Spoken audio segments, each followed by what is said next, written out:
Hi, this is Fern G. Carr, website www.ferngzcarr.com. Welcome to my Facebook Live reading, Family, Water, Part 3, Q&A. So I see that there's some questions, comments. Thank you. So Sandy says, is your poetry, whoops, okay, this just scrolled up here, so I've got to fix this. Okay, is your poetry mostly fiction or nonfiction? That's an interesting question. There are elements of both, actually, but I have to say, I suppose that poetry is based on life experiences, or it's based on items I've seen in the news, or it might just be based on something beautiful that I saw and I want to comment on it by virtue of writing a poem.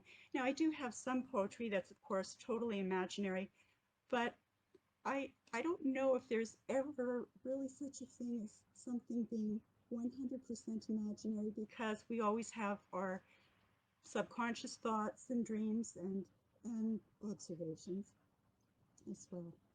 Okay, so let's see.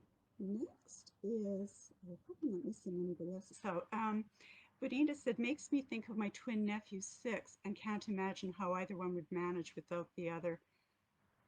That's very, very true. Uh, I thought of that. I'm not really sure what brought that to mind, but it was just, a random thought. And again, I suppose maybe I saw some twins somewhere, and it just made me think what would about what might happen, and definitely how the parents in that remaining twin would feel. Oh, thank you, Anna. She says, I bought your book, poetry book, and I love to read all that I wrote. Thank you.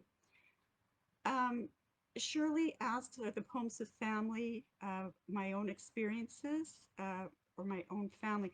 Okay, well, the poetry in the family section, the ones about my mother and father, are actual true life experiences, and the ones about my family, like Lake Winnipeg when I took my son fishing.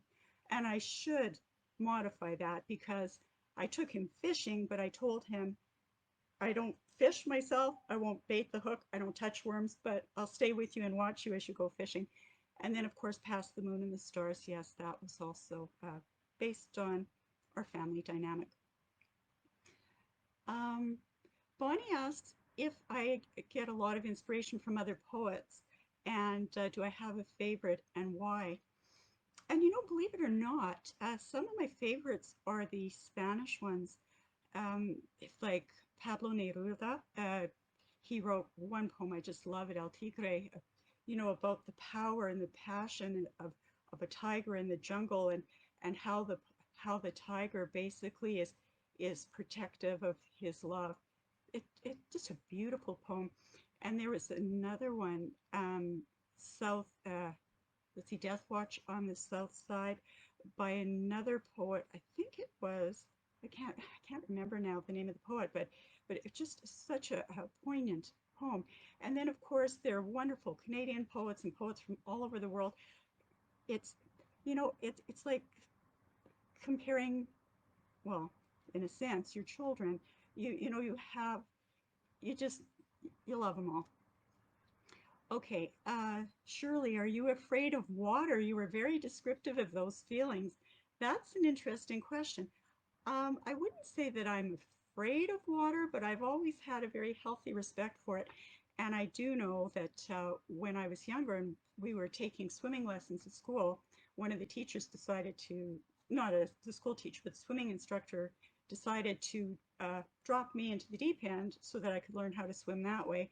So I think that while I can swim now, whatever, but I think that probably was something that was at the back of my mind again, that motivated me to write that poem. Um, oh, Mike says he also likes my book, thank you, and that my poems are very interesting. Well, I do appreciate that. Um, okay, so as I say, I can't really see all of the comments here. I think I've addressed them all, but if not, I can always address them after the reading is over in case I've missed any. So basically, I want to thank you again. If you'd like, you can be sure to join me next Saturday for my final themed poetry reading in this series. And next week's themes are nature and reflections, reflections in terms more of philosophical reflections. So thank you once again. It's been an absolute pleasure. Enjoy your Victoria Day long weekend if that's what you're celebrating, and we'll see you next week. Bye-bye. Acknowledgements. Part 3 is an excerpt from the original full video, which was kindly sponsored by the League of Canadian Poets and the Canada Council for the Arts.